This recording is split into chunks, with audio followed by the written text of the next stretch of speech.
this up? You can put it on or whatever. We are not sending this to the Radio Hall of Fame. Okay. Let me just tell you. Here, let's hold it. Okay. Friends, we are joined today by Chris Doering. Chris, you have a fascinating biography, and I got to say, you're one of the first real football guys we've had on the show. Okay. Had shitloads of military officers, which is cool, but football guys, you're one of the first real football guys. So we're totally going to grill you. Oh, hey, I'm about it, babe. By the way, this is my first Army-Navy game. I am so excited to be here. All right. So let's start with a real question, yeah. and it's I know you walked on in Florida, and that's good, but come on, man. West Point recruited you, didn't they? You know what? I remember. I think I got some information from a couple of the military academies. I want to say Army was one of them. Okay. And I don't ever remember getting you got to get the commission. Yeah. There's a lot going on there for sure. We could have been classmates, though. Were you a '91 high school grad? Yeah, I sure was. Okay. Yeah. So that's a missed opportunity. I know, man. What can you do? All right. So why Florida? I mean, obviously it's a great school. But I grew up in Gainesville. Okay. Both my parents graduated from Florida. My dad was a professor in the College of Pharmacy. Been to every Gator game since I was 5 years old. Football, baseball, basketball, gymnastics, everything revolved around Florida. Okay. I tell everybody I had the greatest high school senior year of anybody ever. I was all-state football, all-state basketball, all-state baseball. We won the state basketball championship. I was the MVP of the state basketball championship. And I was Sky Masterson in the musical theater production of Guys Doll. So I got to do it all. That's awesome. And I got 0 scholarship offers anyway. So I walked on in Florida just because I was passionate. It ended up being the best thing for me. Okay. Sometimes, it's not the path we want, but it's the path of the best. Sure. And walking on taught me that work ethic. And when I got there, got that scholarship, it just meant that much more to me. Okay. All right. Are you familiar with Army football? I am. Okay. So Jeff Bunkin hired you to be Army's passing coordinator.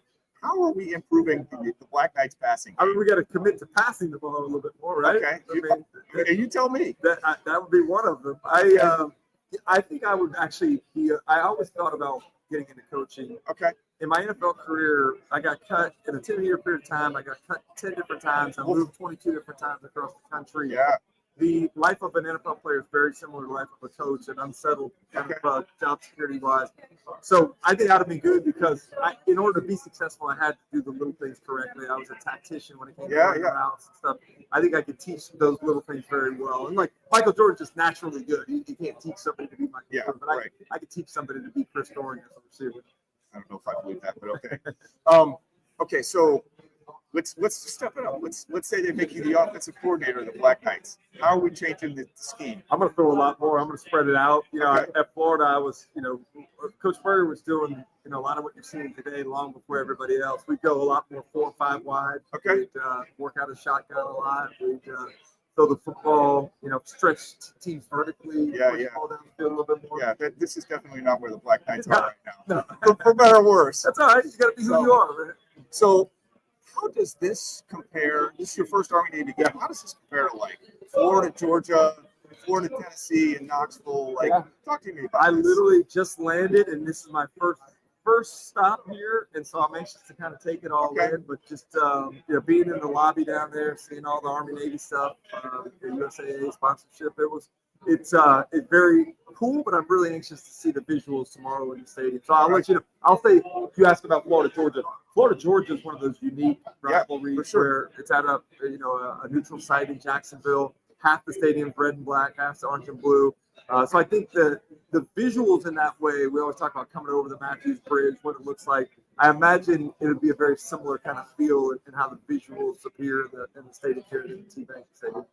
So Rob wanted me to ask you what in the water makes Gainesville such a hard place to play if you're not the Gators? Well, Coach Spurrier named it the Swamp. He said only Gators get out alive. It's the stadium holds 90,000.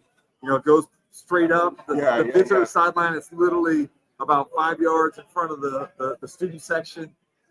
It is very loud and it is very intense. And you come there in September. It's very hot and humid. The field is below street level, so all that heat and humidity just hangs in there, man. That's awesome. I've never been to Florida Stadium. You got to make it. I'll get you hooked up. You come down there, I'll get you set up. All right, I love it. I love it. That's awesome. So this is your first experience. Did you watch this as a broadcaster Yeah, I've previously? watched it forever. It's a game, the standalone game in that window after conference championships. I've really just been fascinated by the passion of the fans and everybody that's involved in it. So anxious to feel what that intensity is like in the stadium. So on the football field this year, who has stood out to you from the Black Knights? Man, I'm not gonna lie to you. I'm an SEC network guy. Yeah. I rarely get to I rarely get to watch any of the Army Navy games. I watch it casually, but in the studio on Saturdays we'll have 8 games going simultaneously. So that's a lot to try to take on. Yeah, we're consuming a lot of football. Okay, fair enough. So on same thing though, how does Army get a win tomorrow? I mean, we're not favored. This is nobody's picking the Black Knights right now. Don't you feel like it's all about minimizing mistakes? And I was curious about the academies and the discipline that goes along with it, and minimizing mistakes, doing the right thing, a little bit correctly. I have to imagine all of that falls into the DNA of both of these teams.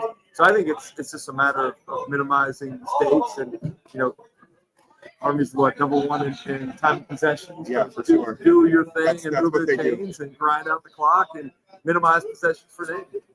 Okay, so last question.